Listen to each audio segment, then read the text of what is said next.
Καθώς πέφτει το δειλινό, η πόλη μοιάζει να ντύνεται τα καλά της και να ξαναζωντανεύει.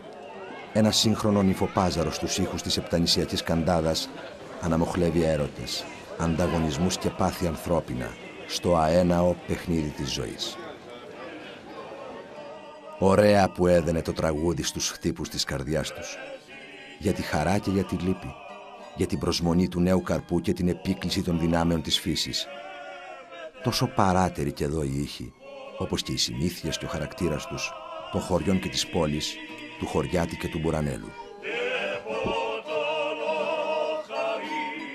Η νύχτα στη Λευκάδα ξέρει να σε πλανεύει και αναμετρά τη γοητεία της με τα χρώματα της μέρας, θέλοντας να κερδίσει τις καρδιές και να σε κρατήσει αχμάλωτο για πάντα στο ρομαντισμό της.